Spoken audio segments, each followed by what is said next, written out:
1970s NFL was filled with great running backs, some who came and went in the blink of an eye.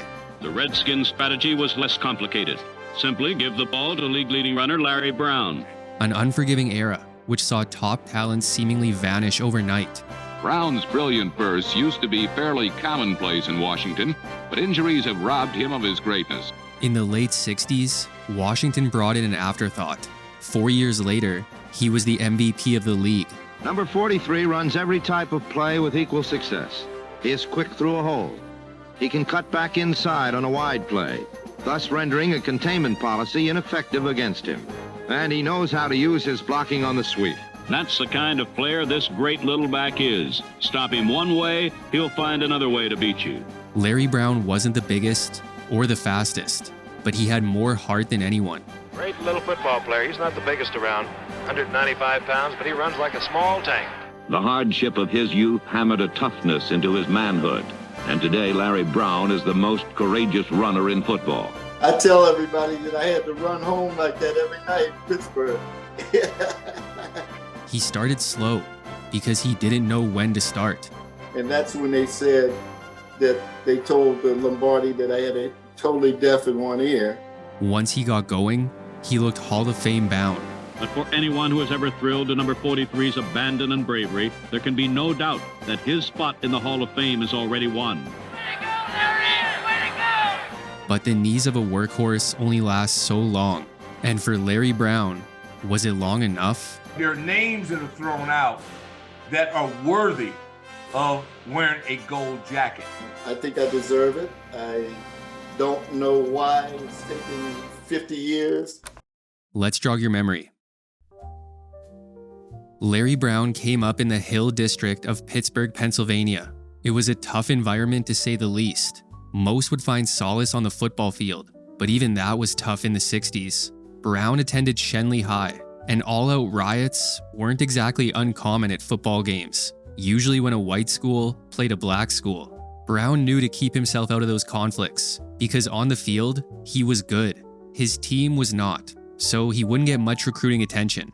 And the few scholarships he was offered, he dismissed. His parents had their own financial struggles, and he felt it best to stay home and help. When he finally realized going to school would be the best way to help, the offers were gone. His coach kept looking. He got one last offer from Dodge City Junior College. Brown went to Kansas. When he got there, he learned he still had to make the team to get the aid.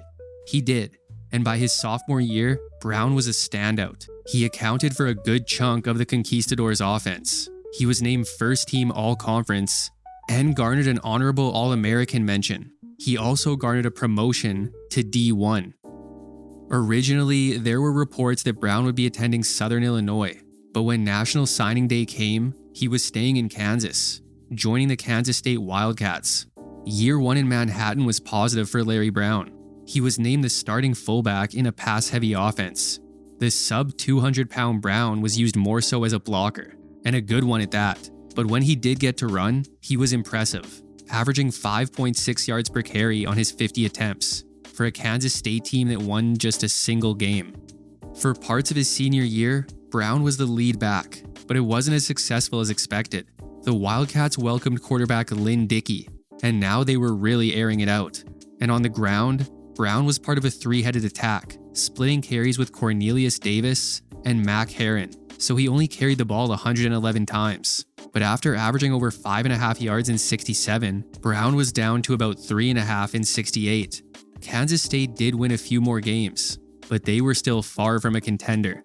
And just like that, Larry Brown's college eligibility was up, and he hadn't really been able to do a whole lot to set himself apart as a runner. But he had shown that he'd get his hands dirty and block, and that was important in the pro-style offense he played in. And that might have some appeal to the pro teams in the NFL. The Washington Redskins. There's a team that liked to pass. They had one of the league's best passers in Sonny Jurgensen, but would Brown even get a chance to block for him? After all, he was an 8th-round pick. While less than a month after he was drafted, he had a new and well-respected head coach, one Vince Lombardi. Now Lombardi knew what he had in Jurgensen, but he also knew how important the running game was. Vince Lombardi, of course, is the new head coach at Washington, and everyone's quite interested to see what Mr. Lombardi can do with the team that was 5-9 as of last year. From what we could find out, I think the Redskins and Lombardi are looking for an offensive running attack to supplement Sonny Jurgensen's passing. Isn't that what you hear? I'd like to have a win of the first year, if possible. Vince Lombardi definitely knew how to build a winner, and it wasn't long before he noticed an afterthought draft pick from Kansas State wearing number 43. However, while Lombardi saw potential, he also couldn't help but feel that something was wrong. Brown knew the plays, but in training camp, he was always late getting off the snap. Eventually, Lombardi asked about Brown's hearing. That's when Brown told him, since birth, he hadn't really been able to hear out of his right ear. Up to this point, Brown had watched for the ball to snap instead of listening for the count. That's why he was delayed. So on top of positioning Brown's good ear close to Jurgensen in the huddle, Washington got approval to fashion a listening device in Brown's helmet. The crowd noise had always been the biggest issue, but the aide gave a clear signal to his left ear, and the results spoke for themselves. The rookie was a Week 1 starter. He scored his first touchdown against the Cardinals in Week 4. The next week was his first 100-yard rushing game, one of 3 on the season. Larry Brown was small, but he ran hard. Contact didn't bother him, and the Skins weren't shy about using him. In 2 years at Kansas State, he totaled 162 rush attempts. In 1969, Washington handed him the ball over 200 times, and with his blocking ability, he rarely came off the field. On a replay, we can see that Lombardi's credo is perfectly executed as Larry Brown runs to daylight. And Washington was still very much a passing offense. Jurgensen led the league in yards, and he had endless weapons to throw to. Charlie Taylor was arguably the best receiver in the league. Jerry Smith was one of the best tight ends. And Brown's backfield mate Charlie Haraway was a receiving threat as well. Even Larry Brown got involved, with 300 yards through the air. But his main value was his rushing. His best game of the year came on the road versus bitter rival Philly. He gave the Eagles a season-high 138 yards and scored the game-winning touchdown.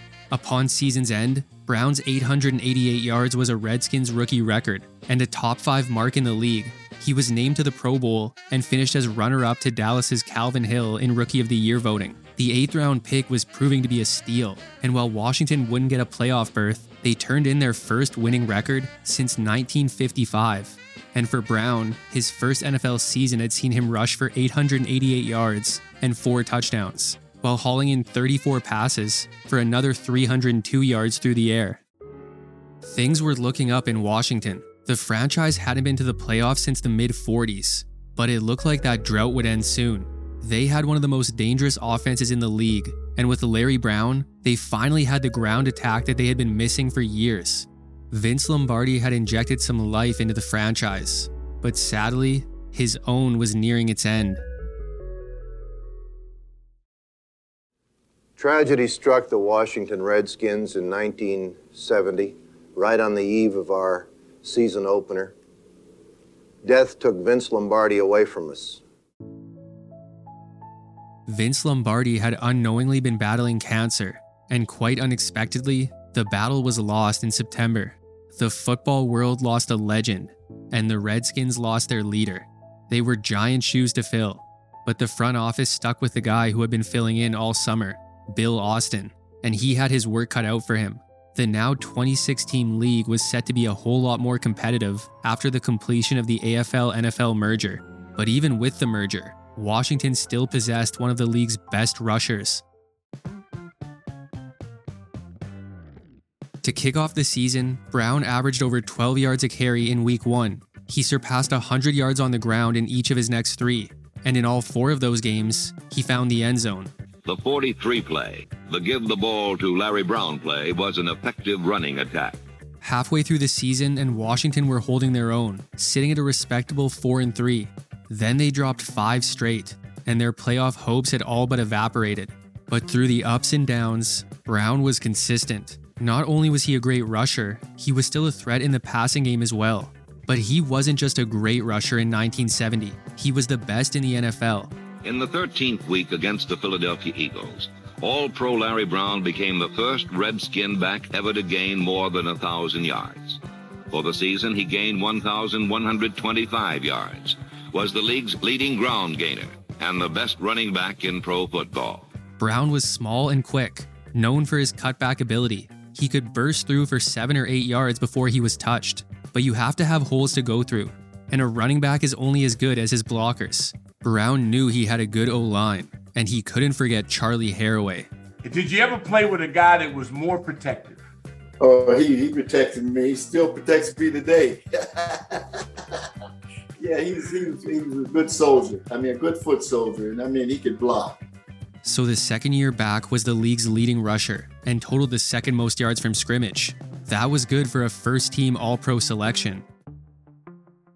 Washington had been known as a passing team for years, but with Brown and Haraway in the backfield, they were a running team in 1970. It's not that the passing attack had gotten worse, it was just less utilized. And when Charlie Taylor went down with a few games left, they'd really lean on the run. On defense, the production stayed pretty much the same as well. It wasn't great, but it was even worse with the rise in competition. They allowed less points than last year, but went from a top 10 defense to now outside of the top 20. That 5-game skid was devastating, and while they recovered to win their last 2, a 6-8 finish was a step back from last year. But Larry Brown was ascending as he rushed for 1,125 yards and 5 touchdowns, while adding 37 receptions for 341 yards and 2 more touchdowns. So in Washington, it had been an emotional season, and one that they hadn't really had time to prepare for. But Lombardi wasn't coming back, and they couldn't waste the talented offense they had, especially since Jurgensen was about to turn 37. That's a real veteran. And there was a coach out there who loved veterans and had just led the Rams to 5 straight winning seasons. His name was George Allen, and he was going to be the new head man in Washington. One of the first things he did was trade away his draft picks so he could stock up on more veterans. Washington was looking a little bit like a nursing home going into 71, but that's exactly how Allen liked it. It was smooth sailing over the first month of the season. Everything was going right in Washington. The Skins started out 5-0, and they were doing this without their QB. Jurgensen had dislocated his shoulder early. He was trying to play through it, but it wasn't working. Unsurprisingly, Allen had a veteran backup plan, Billy Kilmer, and Kilmer did his best with what he had, and it wasn't much.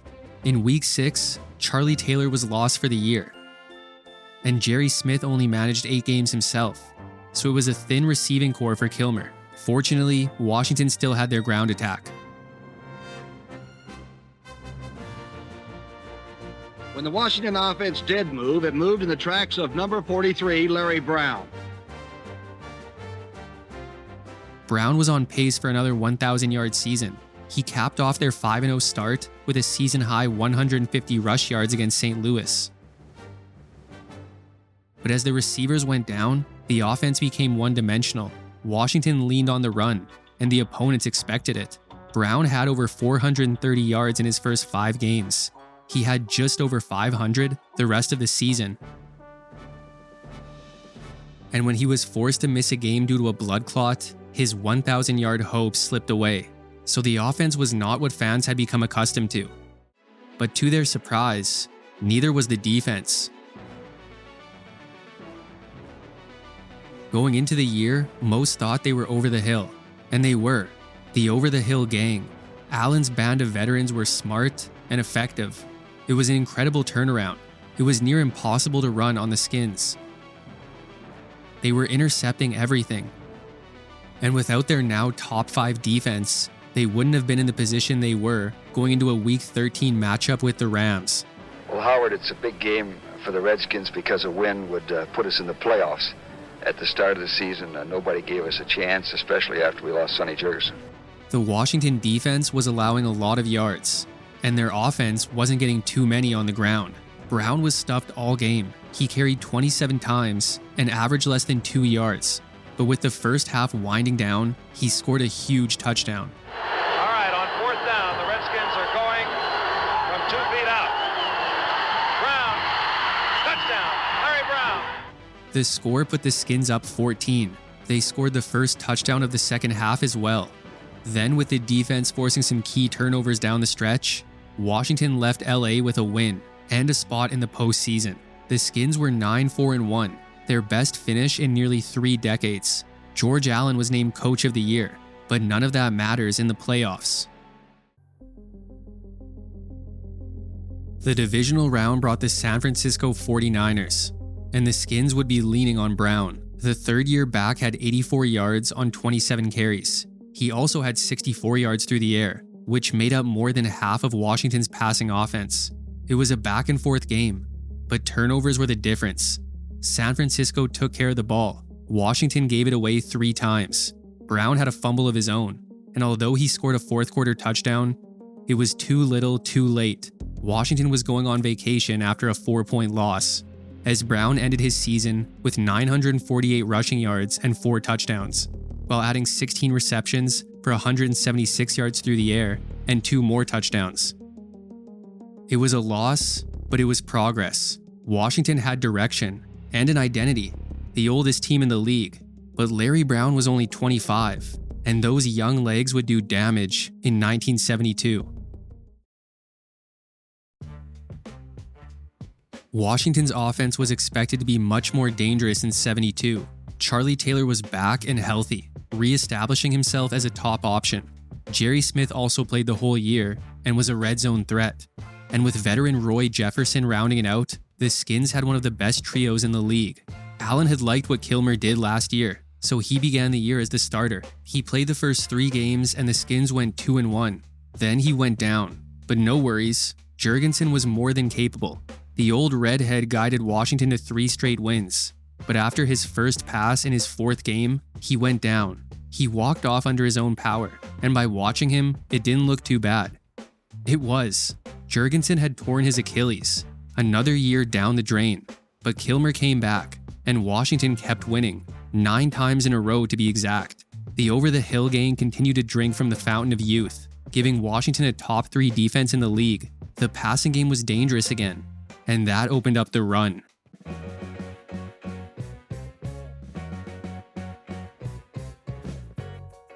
Week in and week out, no one could figure out how to stop Larry Brown.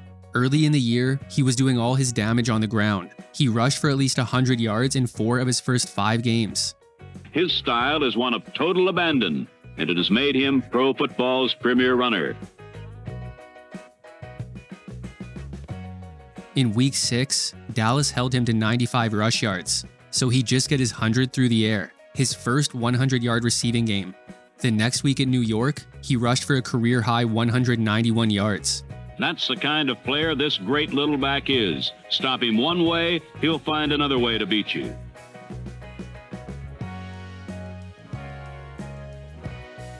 He averaged over 100 rushing yards per game, yet also led the league in yards from scrimmage. He was held below 100 total yards just once all season. He was getting praise from some of the game's greatest minds. Cowboys coach Tom Landry said Brown might just be the best back in the NFL. He was Washington's workhorse. He never gave up on a play. He went up the gut, he'd break it outside, and he'd go across the middle. Larry Brown took a beating, and as it turned out, his legs weren't all that fresh.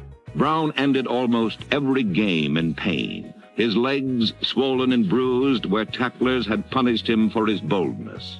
But Larry Brown has worked hard to become a pro, and his body, like his spirit, is remarkably tough. He had been dealing with knee issues for a couple years. Last year, doctors told him he needed surgery, but he refused. As he'd say in his autobiography, he couldn't take the risk. Back then, no one came back from an operation the same, and his legs were everything. So Brown played through the pain and was still dominating the NFL, but he wasn't 100%, and for precautionary reasons, he was shut down for the final 2 games of the season. It prevented him from capturing the rushing title, and Washington would lose both of those games. Yet if anything, it cemented his importance to the team. The 8th-round pick started raking in the awards. Yet another Pro Bowl, a first-team All-Pro selection, the NFL Offensive Player of the Year, and the pinnacle, the 1972 NFL MVP, was Larry Brown. It was vindication. The league was about the big back. Everything about Brown was average, except his heart. And now he was the best. And in just a few short years, Washington was one of the best as well. 11 wins was their most in franchise history. But you don't get a trophy for the regular season. they'd have to perform in the playoffs.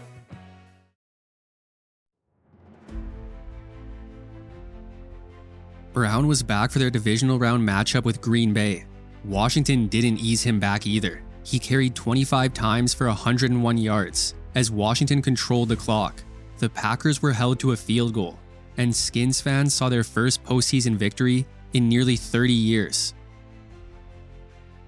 The NFC Championship was a rainy affair, fueled by bad blood. A long-standing rivalry, Cowboys versus Redskins, but it was all Washington. The game followed pretty much the same script. Give Brown 30 carries and control the clock, then hold your opponent to a field goal. And with a pair of Kilmer to Taylor touchdowns, Washington dominated. And next stop was the Super Bowl.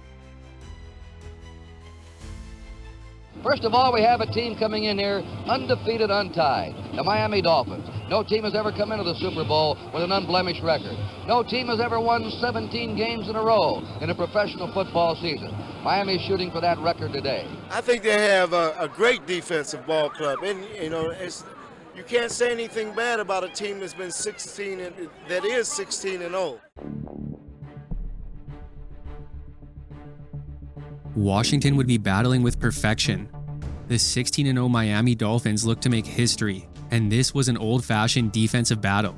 There wasn't a lot of daylight for Brown, and Miami went into halftime with a 14-point lead. Washington got their first score in the fourth, but as far as Miami's defense is concerned, they pitched a shutout, and Washington came up 7 points short of a Super Bowl.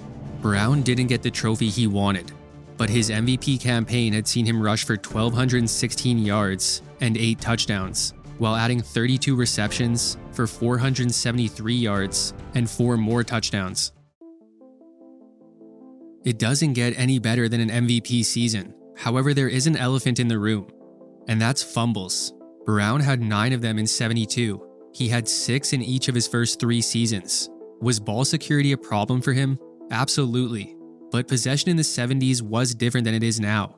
A lot of plays that were fumbles back then wouldn't be fumbles today. Yes, Larry Brown had a fumbling issue, but not once did he lead the league in fumbles. And there were plenty of backs coughing it up more than him on a lot less touches. So while you shouldn't ignore the fumbles, they do have to be taken with some context. After an MVP season, Brown wanted to be paid like an MVP. He still had time left on his contract, but he thought he had leverage, so he held out. Washington didn't budge. After 11 days, Brown signed a deal, yet reports suggest it was not the deal he wanted. But at least he was back at camp, and still playing for Washington, one of the top teams in the league. However, few thought that would last much longer with how old they were. And for Brown, his knees were a lot older than the rest of his body.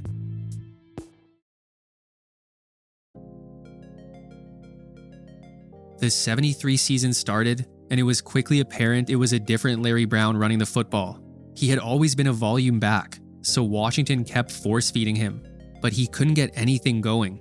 In Brown's defense, he was the reigning MVP, so he had a target on his back. But even in his running, the acceleration wasn't the same. The cutbacks weren't as hard, and he looked like he was in pain. But part of the reason why Brown was MVP was his multi-purpose ability. So with the run not working, he would turn in the most prolific pass-catching season of his career. And he had no problem finding the end zone, leading the league with 14 total scores. It wasn't the Larry Brown fans were used to, but his respect around the league hadn't wavered. Eventual MVP O.J. Simpson had nothing but compliments for Brown.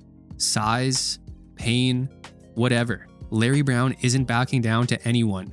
But the fact of the matter is that Washington now had one of the league's worst rushing attacks. Fortunately, their elite air attack allowed them to keep putting points on the board, and the over-the-hill game kept defying the odds and kept opponents out of the end zone.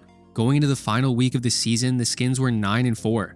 Up to this point, Brown had yet to hit 100 yards on the ground or 100 yards through the air. He hadn't even cracked 4 yards per carry in any of his 13 games. They were set to take on the division rival Philadelphia Eagles. They needed a win to secure the NFC's final playoff spot. Larry Brown delivered. The Eagles jumped out to a 10-point lead. Then a pass to Brown got Washington on the board. This opened the floodgates. Washington caught fire. Brown caught another touchdown before the half, then took a pass 64 yards to Paydirt in the third. Finally in the fourth, he added an insurance score on the ground. Larry Brown had just had the best game of his career, 150 yards and a touchdown on the ground, as well as 105 yards through the air on 3 catches, each of them going for touchdowns. And the 10-4 Redskins were going back to the playoffs. Awaiting them were the Minnesota Vikings. Brown kept the momentum going from the season finale. He scored the first touchdown of the game and rushed for 115 yards.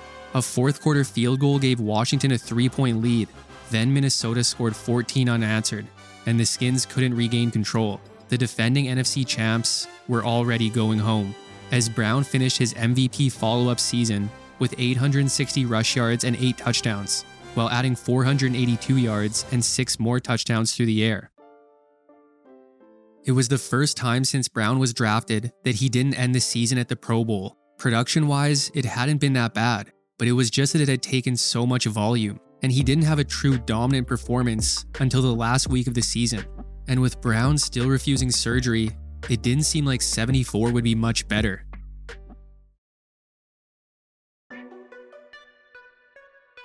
Brown's decline continued as his body deteriorated. He began the season in his regular workhorse role. Then he was sidelined in week 2. He returned in week 3 and averaged 25 carries across the next 2 weeks. But that was the end of Larry Brown, the bell cow. Over the remainder of the season, he totaled at least 15 carries just once and never cracked 50 yards on the ground. But he stayed in the backfield. Although he wasn't as fast and he couldn't cut as hard, he could still block. And now Washington was a pass-first offense again, and Larry Brown could catch. So while he was a shadow of the runner he once was, he could still produce. And this was arguably the most balanced team he had been on. Washington was 4th in points scored and 4th in points allowed. They won 10 games and were going back to the playoffs to take on the Rams. But LA was ready. They grounded Washington's pass attack. They shut down the run, and Washington couldn't take care of the ball. Endless mistakes cost them the game, and once again they failed to get past the divisional. Larry Brown ended his season with just 430 rush yards and 3 touchdowns, yet also hauled in 37 balls for 388 yards and 4 more touchdowns through the air. Larry Brown's knees were quickly getting worse. He had been avoiding the surgery he desperately needed. After all, he had just played through the season with torn ligaments. But back in the 70s, knee surgery basically meant your career was over. Yet at the rate Brown was declining, that was going to happen soon anyway. So with nothing to lose, Brown opted for surgery.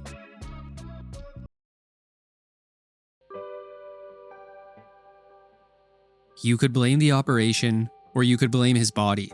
But whatever it was, Larry Brown was not the same player anymore. His knees couldn't hold up, and a few weeks into the 75 season, he lost his starting spot. You knew when Brown was on the field you would get max effort, but he just wasn't on the field as much as before, and Washington didn't have as much of a need for him. Mike Thomas took over as lead back. It was the first time in Brown's career he didn't lead the team in rushing. And passing was still Washington's strong suit, but the games were getting harder to win. They were putting points on the board. However, the ageless defense was finally slowing down. Games were closer, and while the Skins still managed a winning record, it would be the first time since George Allen's arrival that they would miss the playoffs. As Larry Brown wrapped up year 7 with 352 rush yards and 3 touchdowns, along with 25 catches for 225 yards and 2 more touchdowns. By 1976, the afterthought draft pick was an afterthought once again. Off the field, Brown's work ethic was a great example, but on the field, he never really got a chance to show it. Now he was lucky to get just a couple carries a game. His body had reduced him to a reserve, yet one with an important role. When third down came, Larry Brown was a guy that would make the tough catch to keep the drive alive. Some offseason retooling and the addition of some more youthful veterans gave Washington a bit of new life, and after their one-year hiatus, they were back in the playoffs. But just like their past 2 playoff appearances, they couldn't make it past the divisional. And Brown's quiet season ended with him rushing for 56 yards on just 20 carries and hauling in 17 passes for another 98 yards. Larry Brown was only 29 years old. However, his body carried the mileage of someone much older, and come the summer of 1977, he made the difficult announcement. The former MVP was hanging it up. His knees just couldn't take it anymore. Larry Brown was one of the best to ever run the football. A couple years later, Franco Harris would speak about the impact that Brown had on him. Harris had never seen someone who wanted it so badly and knew that he'd need a mindset like that to succeed on his own. It took Larry Brown 66 games to reach 5,000 career rushing yards. That was in 1973. Only Jim Brown and O.J. Simpson had done it faster. Brown retired from the NFL with less than 6,000, a true example of how quickly a Hall of Fame trajectory could divert back in that era. Larry Brown got each and every yard the hard way. It was the only way he knew how. He wasn't a blue chip prospect. He wasn't a Heisman candidate. He was just a hard worker who made the most of every opportunity. But he was the NFL MVP. His burst through the hole and low center of gravity, combined with his aggressive run style, made him feel bigger than he was. Add in his finesse on cutbacks and soft hands, and you had a complete player. Injuries tell the story of so many careers, and Larry Brown is no exception. But his is a story that doesn't get told often, and that's pretty shocking for a former MVP. But that's it for today's episode on Larry Brown. Hope you enjoyed it, and make sure to subscribe for more videos like this one. If you liked it, check out this one on another dual threat running back, or this one on another overlooked 70s star. Thanks for watching, and see you next time.